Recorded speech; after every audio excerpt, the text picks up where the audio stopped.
कोली और कोरी एक हैं या फिर दोनों अलग अलग जातियां हैं? इस बात को लेकर अक्सर भ्रम बना रहता है। ये भी देखने में आता है कि कोली जात के कुछ लोग जानबूझकर इस भ्रम को बढ़ावा देते हैं। ऐसा करके वो अपने ही समाज के लोगों के बीच में खुद को औरों से बेहतर और अलग दिखाने की कोशिश करते हैं। आपको ऐसे किसी भ्रम में पड़ने की बिल्कुल भी जरूरत नहीं है। बस इतना याद रखिए कि हकीकत में कोली और कोरी एक ही जाति है। दोनों के बीच में फर्क सिर्फ इतना है कि बोली और क्षेत्र की वजह से इसका उच्चारण थोड़ा अलग हो गया है। इसी वजह से कहीं कोली बोलते हैं तो कहीं कोरी।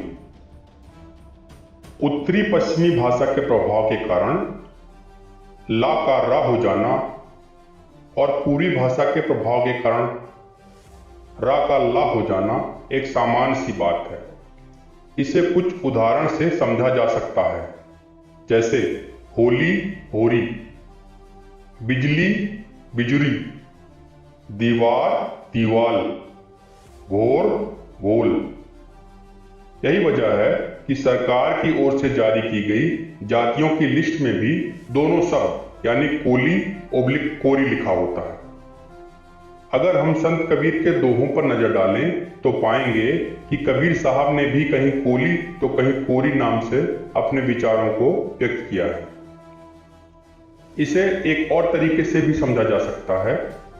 भारतीय पश्चिमोत्तरी भाषा रा प्रधान है और भारतीय पूर्वी भाषा ला प्रधान है, जबकि भारतीय मध्यवर्ती भाषा में रा और ला दोनों का इस्तेमाल देखने को मिलता है। मध्यवर्ती भाषा बोलने वालों में मुख्य रूप से मथुरा से उज्जैन तक का और पंजाब की पूर्वी सीमा से लेकर उत्तर प्रदेश का कुछ क्षेत्र आ जाता है, जिसकी वजह से यहाँ कोरी और कोली दोनों शब्दों का इस्तेमाल किया जाता है। एक और ध्यान देने वाली बात यह है कि पूर्वी भाषा पर अनार जाति की भाषा का प्रभाव ज्यादा है और पश्चिमोत्तरी भाषा पर आर्य जाति का प्रभाव देखने को मिलता है।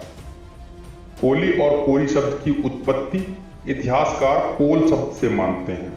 कोल एक जनजाति है और इतिहासकार कोली का संबंध इसी जनजाति से जोड़ते हैं। भाषा वैज्ञानिक कोल जनजाति का संबंध प्राचीन आस्ट्रिक जाति से मानते हैं। ये वह प्राचीन जाति है जो आर्य और द्रविड़ जाति से भी पहले से भारत में निवास कर रही है। इतिहासकारों और विद्वानों का अनुमान है कि आस्ट्रिक प्राचीन जाति का रक्त संबंध नेग्रिटो द्रविड़ प्राचीन जाति से हुआ होगा। हर क्षेत्रीय भाषा की अपनी उच्चारणगत विशेषता होती है। वह शब्द का अंत इकारांत, मतलब जिस शब्द का अंत ई से होता है, उकारांत, अकारांत आदि से करते हैं। अतः इस प्रकार शब्द में परिवर्तन आ गया हो तो यह कोई बड़ी बात नहीं है। क्षेत्रीय बोलियों पर नजर दौड़ाएं तो गांव और कस्बों में राम का रामू हो जाना और सोना का सोनिया हो जाना एक सामान्य सी बात है। इसी तरह क्षेत्रीय प्रभाव की वजह से कोल, कोली, कोलीय शब्द उच्चारण में अलग अलग लगते हैं, लेकिन मूल रूप से एक ही हैं। कोरी कोली जाति को पूरे भारत में अनुसूचित जाति में गिना जाता है। एक दो राज्य अपवाद हो सकते हैं जहां कोली को अनपिछड़ा वर्ग में रखा गया है।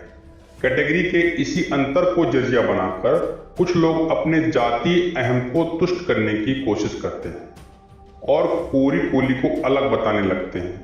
खुद को अलग और ऊंचा दिखाने के लिए ये लोग सवर्णों के सरनेम भी लगाने लगते हैं, लेकिन ये सोचना उनकी भूल है कि ऐसा करके वो अपना सामाजिक स्तर ऊपर उठा रहे हैं। ऐसा करके वो सिर्फ और सिर्फ सवर्णों के बीच में हंसी और उपहास का पात्र बन रहे हैं। इससे ज्यादा और कुछ नहीं। कोली टाइम्स की रिपोर्ट।